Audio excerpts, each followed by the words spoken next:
Good morning, everybody. It is a truly exciting day for New South Wales when, in essence, the vaccine is rolled out. And yes, it is absolutely a game changer. It is the beginning of time when all of us can think about going back to life as normal as possible.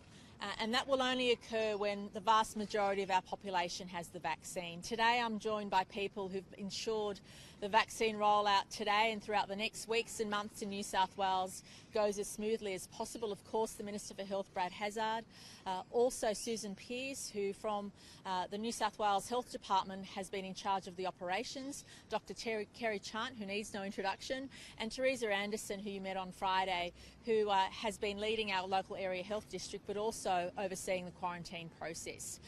I was always very sure to make sure that in New South Wales we protected our quarantine workers first and foremost, but also ensured that they were then reducing the risk of getting it themselves and passing it on to others. And that process starts today in New South Wales.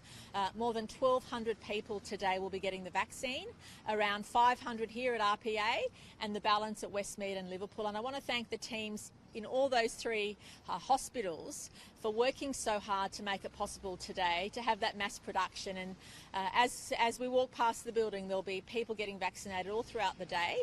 500 again in total just at RPA and 1,200 across those three locations.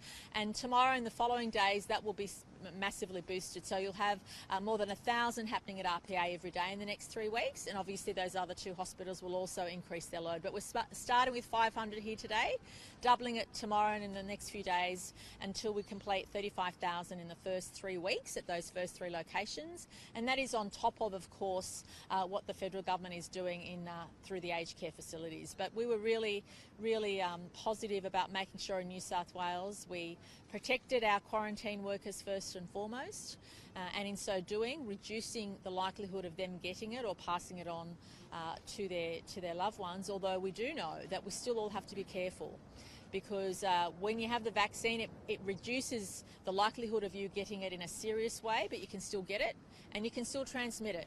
But we know the vaccine works, it's effective, and I'm encouraging everybody to take it. And as soon as I'm able to, as soon as my turn is here with the AstraZeneca, I'll definitely be taking it. As you know, the first 3 weeks we'll be using the Pfizer vaccine, but most of us in New South Wales will be offered the AstraZeneca vaccine, and for that reason I'll be getting the AstraZeneca vaccine as soon as it's available to demonstrate that both vaccines are as good as each other, they're as effective as each other, and I'm looking forward to having the overwhelming majority of our citizens have the vaccine in the next few months. That's really critical.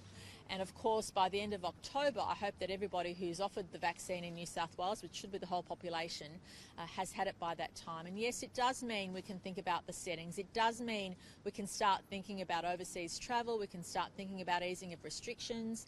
These are all things we can start thinking about if a critical mass of our population takes up the vaccine. And I know there'll always be people who don't want it, and that's their decision. But I'm hoping it will be a very small percentage. We've always been traditionally outstanding in Australia and New South Wales in taking vaccines. Our vaccination rates, especially in childhood vaccines, are amongst the highest in the world. And it's really important for us to demonstrate that again with the COVID vaccine.